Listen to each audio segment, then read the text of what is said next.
Hello everybody, welcome back to my channel. If you're new here, please make sure to subscribe so that you don't miss any of my videos. So I thought it would be fun to show you guys how I make my 6-ounce cream tins that I got from the wooden wick. These actually hold about 6.5 ounces of wax, but I like to fill them with 6 ounces or 170 grams. And I wanted to share with you how I do that. I posted this in a group recently and you guys went crazy for it. So I just want to share you how I make that happen. So of course, I always like to disinfect my jars and my tins and all of my vessels with alcohol. So go ahead and do that. And then these are going to be wicked with 2 Eco 2 wicks. I like to double wick them because the diameter is pretty wide. So it gives me a really nice even melt pool. Of course, you guys have seen me use this little gadget in the past. And I'm going to leave the link in the description to Chris's website on Etsy. So you could go ahead and grab yours as well. I would like to take this opportunity to thank Sandy Barrero for becoming a channel member. Guys, if you want to become channel members as well, just please go ahead and press the join button right next to the subscribe button and you can become channel members as well. I'll give you a shout out and you'll also have access to exclusive perks that no one else will get. So Sandy Barrero, thank you so much for becoming a channel member and always liking and commenting on my videos. So as you guys can see, I'm actually not putting the wicks inside of the little holes on the side. I'm actually twisting it because it's just a little easier for me that way. Now I'm just going to do the mathematics for this fragrance oil that I'm using from Eco Candle Supply, which is the Huckleberry Verbena, and I love it so much. I'm adding 20 grams into each container, and I'm also adding 150 grams into each container of wax. I'm going to go ahead and leave that formula for you guys later down in the video, so make sure you stick around so that you can see the formula. You can pause it, and then you can also take a screenshot and follow this formula. As you can see, I already heated up my wax to 180 degrees Fahrenheit, and then all I did was add the fragrance oil into my wax. I stirred it for about 1 minute, and now I'm just pouring it into each container individually. Guys, don't forget that we have a Facebook community group, Candle Makers Beginning to Advance. We're over 1,700 strong. Go ahead and click the link in the description and go ahead and join this private group. You'll absolutely love it. We have lots of channelers in this group, from beginners to advanced, who love to give advice and show off their talent. So go ahead and click on the link and join our Facebook group. We'd love to have you. So you guys are probably wondering, why does she sound so hyper? Why does she sound so excited? Well, because I am excited. I am actually opening up a second business online. I'm not going to disclose what that is right now, but I'm super happy about it. And it's something that makes me really, really happy. And I hope that it makes you guys happy as well. So stay tuned for that. I'm going to be disclosing all of that information in the upcoming videos in the future, in the very, very near future. So I'm in the middle of doing some business transactions, and I just cannot wait to share with you guys what I have to offer.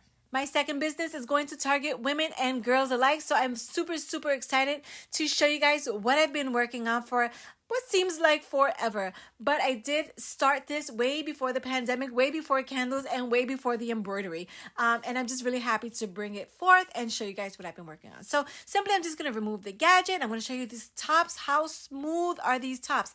This is one of the reasons why I love to use the soy 10 wax. Each and every time, it doesn't fail. My tops always come out smooth. And of course, as you guys see me use these embroidery scissors in the past, they are so sharp and precise. I love using these embroidery scissors. I mean, look at this. Perfection. Perfection. And there is no need, in my opinion, to blend this soy 10 wax with anything else, as it's already blended with a tiny, tiny bit of paraffin to help bind the wax and to help bind the fragrance oils. So go ahead and clip to about 1/4 of an inch, and they should look something like this.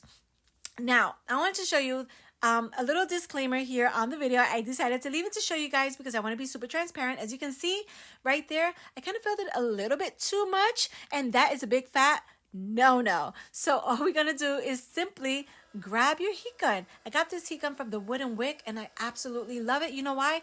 I love it because it's light, and I love it because it doesn't give you that full blast of heat. You can definitely control it, and if you can take a good look right here, you can see that the wax is not splashing all over the place. I absolutely don't like that.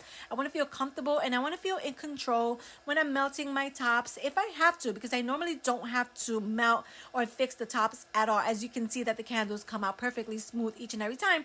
The only thing was that with the gadget, all I did was just fill it up a little bit too much, because I didn't get a good look at when I was pouring. I was doing it at a different angle. But like I said, there's no worries.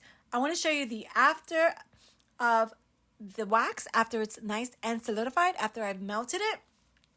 And look, That looks beautiful. What do you think? So all you're going to do simply now is just cover them up with these tins. Now, the lids, I'm sorry, these lids, I'm not going to put any labels on those lids because I think they look beautiful by themselves. So I don't want to ruin it.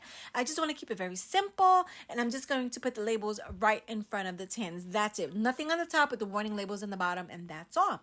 So you guys already know that I love using Canva to design my labels, and I love to use my Cricut to cut. So I don't go outsource and, you know, get my labels anywhere else. I do them at home on my own, and I absolutely love it. It's super fun to design, and you guys have seen me do that before in other videos. You've seen how I make my own labels, and it's fun, and it's super, super easy, and it saves you a lot of money. I want to thank you guys so much for watching. Make sure to hit subscribe if you haven't already. Give me a like if you enjoyed this video. Follow me over on Instagram at Heaven and Limes, and make sure to go ahead and subscribe to my mailing list on my website at heavenandlimes.com. Thank you guys so much for watching, and I'll see you guys in the next one. Bye. And as always, before we go, remember to take time for you. Remember that you can't take care of anybody else if you don't take care of yourself first. So make sure that you guys are doing that. Promise me that you're going to take care of yourself first, and you're going to make sure that you're doing okay. All right, because I'm really, really strong on that. Our well-being and our mental health is super, super important. I want to share with you guys in the next video the most expensive candle jar that I have ever purchased. So stay tuned for that. Until the next video, peace.